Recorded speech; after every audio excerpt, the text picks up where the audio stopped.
চিত্রনায়িকা মুনমুনের এই কথাটা আমার খুব ভালো লেগেছে যে তিনি বলেছেন যে আমি কামব্যাক ডেফিনেটলি করব, কিন্তু সেটা নায়িকার চরিত্রে নয়, বরঞ্চ গুরুত্বপূর্ণ কোনো একটি চরিত্রে, পার্শ্ব চরিত্রে আমি কামব্যাক করব।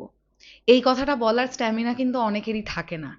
কারণ আমরা দেখেছি মুনমুন, চিত্রনায়িকা মুনমুন একটা সময় তিনি বেশ ভালোই কাজ করেছেন এবং মেগাস্টার শাকিব খানের সঙ্গেও তার একাধিক সিনেমা আছে।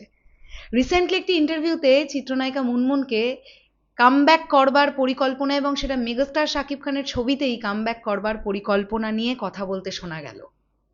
হ্যালো আমার সাকিবিয়ান ভাইরা বোনেরা, চলে এলাম আরও একটা নতুন ভিডিও নিয়ে। আশা করছি তোমরা প্রত্যেকেই খুব ভালো আছো। চলো বিষয়টা তোমাদেরকে জানাই।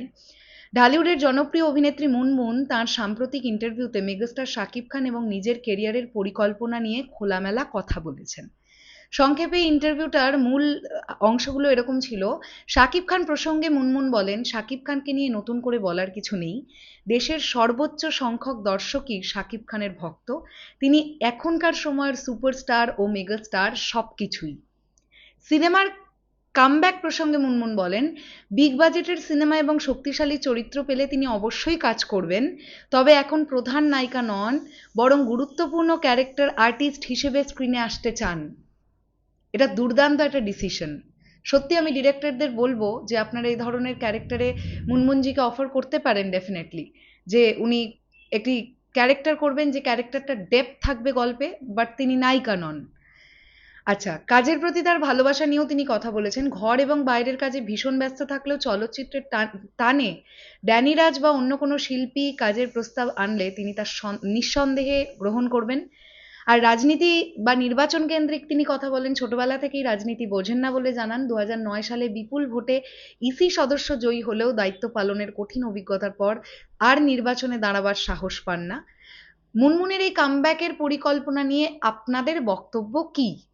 এবার আমি কমেন্ট সেকশনে জানতে চাইলাম। মেগাস্টার শাকিব খানের আপকামিং অনেকগুলো সিনেমাই তার অলরেডি লিস্টে ঢুকে গেছে যেগুলো তিনি করবেন। তো ডিরেক্টরদের বলবো যে মুনমুন জি বা ওই সময়কার আর যারা অভিনেত্রীরা আছেন, যারা যারা এটা মনে করছেন যে তারা গুরুত্বপূর্ণ ক্যারেক্টার প্লে করতে ইন্টারেস্টেড, তাদেরকে কিন্তু কামব্যাক করানো যেতেই পারে। কোথাও গিয়ে আমার এটা মনে হয়। ইনফ্যাক্ট আমার এটাও মনে হয় জানেন, দীপজলজিকে কামব্যাক করানো খুব জরুরি, খুব জরুরি। মানে ভিলেন হিসেবেই দীপজল, এই ব্যাপারটা আজও বাংলাদেশের মাটিতে প্রচুর আলোচিত হয়। আমি জানি না এখনকার কোনো ডিরেক্টর বা প্রডিউসাররা ভাববেন কিনা এটা নিয়ে। তবে মুনমুনজির রিসেন্ট ইন্টারভিউটা দেখে তার এই কথাগুলো শুনে আমার খুব ভালো লেগেছে। অন্যান্যরা হলে হয়তো বলতেন যে হ্যাঁ আমি এখনো নিজেকে নায়িকা হিসেবেই প্রেজেন্ট করতে পারি, ভালো গল্প পেলে আমি নায়িকার ক্যারেক্টারই করব। বাট মুনমুনজি কিন্তু সেটা বলেননি। তিনি বলেছেন আমি নায়িকা করব না, আমি গুরুত্বপূর্ণ ক্যারেক্টার আর্টিস্ট হিসেবে কাজ করতে চাই একটি সিনেমায় বা কোনো সিনেমায়। তো তোমাদের কি বক্তব্য এই বিষয়টাকে নিয়ে কমেন্ট সেকশনে জানিও। তাহলে এখনের জন্য টাটা।